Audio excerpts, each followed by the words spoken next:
अस्सलाम वालेकुम नाज़रीन, सबसे पहले मैं आपसे डिस्कस करूंगा फ्रांस में होने वाला वाक़या।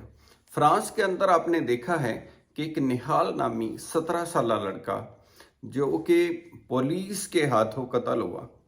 अब पुलिस के हाथों कत्ल होने के 24 से 48 घंटे के अंदर अंदर उसके पूरे फ्रांस शहर के अंदर हंगामे और प्रोटेस्ट जो हैं वो शुरू हो गए। हर तरफ लोग बाहर निकल आए, उन्होंने एहतजाज किया। जो ही वीडियो जारी हुई वो सारा एनालाइज किया लोगों ने, तो उसका रिएक्शन इतना शदीद था कि उसने सारे फ्रांस को अपनी लपेट में ले लिया। उसके बाद ना फिर गाड़ियां बची, ना अमलाक बची। बहुत सारे हंड्रेड्स में स्टोर्स को लूट लिया गया। हर तरफ जो है वो पुलिस के ऊपर भी अटैक किए गए, बहुत सारी गिरफ्तारियां हो गई। हत्ता कि आपने देखा कि फ्रांस के सदर ने जर्मनी का दौरा तक अपना जो है वो कैंसिल कर दिया, वो वहाँ नहीं जा सके। ऐसी सूरत हाल पैदा हो गई है और अभी 5वां रोज़ है, हर तरफ उसी तरह से सारी चीज़ें चल रही हैं और बेकाबू हैं। किसी तरह से भी चीज़ थमने के अंदर नहीं आ रही। अब देखना यह है कि यही वाक़यात जो होते हैं, कोई ना कोई वाक़या ही वजह बनता है आगे किसी भी सूरत-ए-हाल के ख़राब होने का या तब्दीली का, या मामलात कहीं से कहीं निकल जाते हैं और बहुत सम टाइम तो आउट ऑफ कंट्रोल भी हो जाते हैं। माजी में भी फ्रांस में इनकलाब जब आया तो उस वक्त भी जो सूरत-ए-हाल थी उसके अंदर आपने देखा कि इशराफिया का वहाँ कंट्रोल था। अशराफिया हर तरफ से काबिज थी फ्रांस के ऊपर, और बाद के अंदर आपने देखा कि किस तरह से वो सारा कुछ ख़त्म हुआ। हर चीज़ तहस नहस हुई और सब कुछ बदल गया और किंग लुई की हुकूमत जाती रही। अब देखना यह है कि यहाँ ये जो वाक़या हुआ है उसके अंदर इस किस्म का जो रिएक्शन है, जो सारा कुछ है, लोग वहाँ नाइंसाफ़ी के साथ ख़िलाफ़ उठे हैं, उन्होंने आवाज़ उठाई है। लोग अपने हकूक़ से ना सिर्फ अवेयर हैं बल्कि उसको तहफ़्फ़ुज़ को भी यकीनी बनाते हैं और बनाने के लिए बाहर निकल आए हैं हर तरफ से। अब ये कहाँ, ये जो आग लगी है वहाँ, ये कहाँ जाके रुकती है, ये क्या रुख अख्तियार करती है और आगे जाके क्या एक और फ्रांस में इनकलाब का बायस बनती है, ये सारे सवालात अभी रहेंगे जब तक कि ये चीज़ें चल रही हैं और अपने किसी मंतकी अंजाम की तरफ नहीं पहुंचती। ये डिस्कस करने का मकसद ये है कि जो हुक्मरान होते हैं उनके ऊपर बड़ी भारी जिम्मेदारी होती है कि वो हालात को किस तरह से लेके चलते हैं, वो हुकूमत साजी किस तरह से करते हैं। क्योंकि कोई भी हुक्मरान या हुकूमत जो है वो अवामी तईद के बगैर उसको चलाना या खुश असलूबी से चलाना किसी तरह से भी मुमकिन नहीं होता। और अवाम की हमायत हासिल करने के लिए हमेशा ज़रूरी होता है कि अवाम की वेलफेयर के इक़दाम किए जाएँ। बुनियादी तौर पर रियासत का जो तस्वर है जिसके अंदर जान और माल का तहफ़्फ़ुज़ है, वो बुनियादी चीज़ें हैं। सबसे पहले जान कीमती है, उसके बाद माल कीमती है।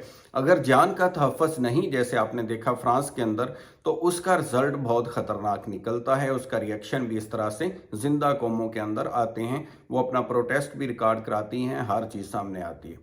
अब गो कि ये जो प्रोटेस्ट का उनका तरीका है, मैं इससे मुतफ़िक नहीं हूँ। मेरा ये ख्याल है कि प्रोटेस्ट पुरअमन होना चाहिए, पीसफुल होना चाहिए और हुकूमत के तय करदा मकामात के ऊपर होना चाहिए। जलाओ घराओ या अमलाक का जलाओ या इस तरह से, ये किसी तरह से भी इस चीज़ की हौसला अफजाई नहीं की जा सकती।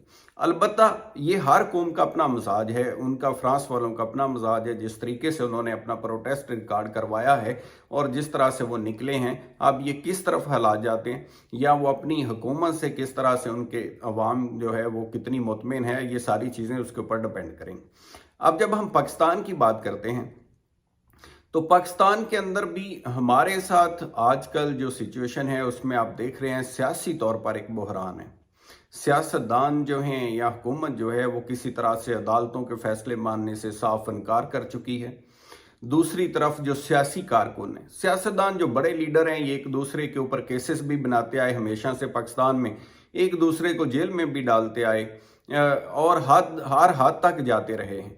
लेकिन अवाम जो है बुनियादी तौर पर वो इसलिए पीसफुल रहती है कि अवाम को इतने बड़े लेवल के ऊपर इस तरह से विक्टिमाइज नहीं किया गया माजी में कहीं, और ख़ास तौर पर जितने भी मर्दों के ऊपर जुल्म हुए, ख़वातीन को किसी ने भी इस तरह से उनके साथ जुल्म और इस तरह से उनको घरों का नुकसान, तोड़ फोड़, बच्चों के ऊपर जुल्म, यानी ये हालात कभी नहीं देखने में आए।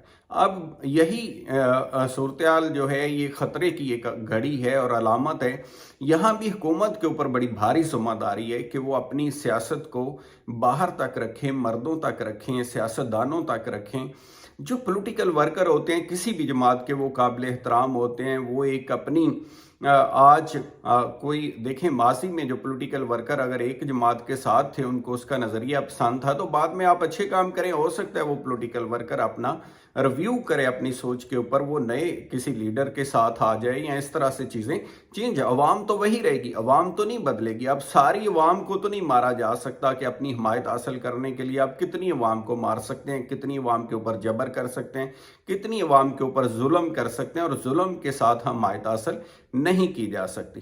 लिहाजा यहाँ की हुकूमत के ऊपर भी भारी जिम्मेदारी है कि किसी भी इंतशार से बचने के लिए, किसी भी ऐसी सूरत जो कि फ्रांस के अंदर है उससे बचने के लिए, और बाकी हालांकि हमारे तो जो मुआशी मसाइल हैं उसके भी ऐसा अलार्मिंग सिचुएशन है कि लोगों का देखें पहले से ही जीना महाल है।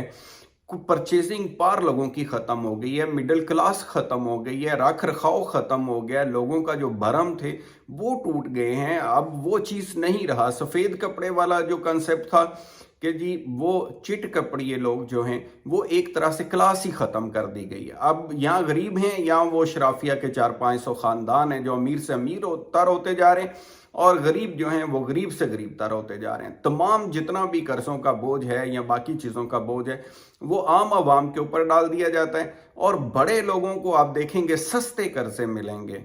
बड़े लोगों के लिए आप देखेंगे एमनेस्टी स्कीम्स आएंगी, उनके कर्जे माफ़ हो जाएंगे, उनकी काला धन सफ़ेद हो जाएगा, उनके लिए तरह तरह की स्कीमें आएंगी, उनको सरकार की ज़मीनें बेशुमार दे दी जाएंगी, और उसके ऊपर वो अपने जो मर्जी बनाएं या जो मर्जी करें, उनको फ्री पैसा दे दिया जाएगा सरकार का औने पौने के अंदर। आप देखा होगा माजी में यहाँ पाकिस्तान के अंदर, दुनिया में तो शायद इसकी मिसाल ना मिले, कि अरबों के कर्जे माफ़ कर दिए गए। पहले कर्ज दिए गए फिर उनको माफ़ कर दिया गया, और कर्ज माफ़ करवाने वाले भी इधर ही हैं, बल्कि हमारे हुक्मरान हैं उनमें से बहुत सारे लोग, और बाकी जो नहीं हैं वो भी किसी ना किसी तरह से उसी इशराफिया और उन्हीं ख़ानदानों का हिस्सा हैं जिनकी तरफ मैं इशारा कर रहा हूँ। अब तीसरी जो चीज़ आपके साथ मैं डिस्कस करना चाह रहा हूँ वो पाकिस्तानी पॉलिटिक्स के अंदर अभी जो आखिरी राउंड शुरू होने वाला है, जिसके अंदर जो कि बड़ी ख़तरे की घंटी वाली चीज़ है, जिसके अंदर आप देख रहे हैं कि दोबारा से नई सफ बंदियाँ हो रही हैं। परवेज़ लाई साहब के साथ एक ही दिन में 2-2 मुलाकातें हो रही हैं, और ज़ियाउल्लाह हक साहब के बरखुरदार जो हैं वो भी अपनी रीअलाइनमेंट कर रहे हैं, और वो अपने राब्तों की तस्दीक कर रहे हैं PMLN के साथ। इस तरह से ये भी साथ साथ ही चीज़ें चल रही हैं, जिसके अंदर लगता है कि क्योंकि 12 अगस्त तक जो तारीख है असम्बली की मुद्दत है, तो उस वक्त तक कोशिश की जाएगी हुकूमत की तरफ से कि हालात को इस तरह से काबू किया जाए कि आने वाले दौर के अंदर भी अगला जो टेन्योर हो उसको सिक्योर करने के लिए एड़ी चोटी का जोर लगाया जाए, जायज़ नाजायज़ तमाम काम किए जाएं। तो ये किसी तरह से भी फेयर नहीं है। बेहतर यही है कि जायज़ एफर्ट्स की हद तक की चीज़ें रहें, और कोई भी बादमनी का मुतहम्मल हमारा मुल्क नहीं हो सकता। सबसे पहले हमारा मुल्क है, और उसके बाद साथ ही साथ तमाम बाकी चीज़ें हैं। अवाम की रिस्पेक्ट रहेगी, तौक़ीर रहेगी, तो ही आगे सारे मामलात आगे बढ़ेंगे। अब नीड ऑफ द टाइम के ऊपर यही मैं कहूँगा कि हमने अपने मुल्क के अंदर ऐसे वाक़यात को रोकना है, बदअमनी को रोकना है, इक्विटी पैदा करनी है, इंसाफ को लेके आना है, और नाइंसाफ़ी को रोकना है, जुल्म को रोकना है। पाकिस्तान के अंदर कोई ऐसा वाक़या नहीं होना चाहिए जिसको बुनियाद बना करके तो पाकिस्तान के खुदा न ख्वास्ता कभी हालात ख़राब हों या ऐसी चीज़ें हों। और ख़ास तौर पे इस चीज़ को रोकना है कि जो सियासी वर्कर हैं, जो ख़वातीन हैं, जो बच्चे हैं, कम अज़ कम उनकी ख़ास तौर पर इस चीज़ को, अपनी सियासत को उनसे दूर रखा जाए, और किसी तरह से भी जुल्म को इतना नहीं बढ़ना चाहिए कि लोग बगावत के ऊपर उतर आएँ। तो अपना ख्याल रखिएगा। Thank you so much. खुदा हाफिज़।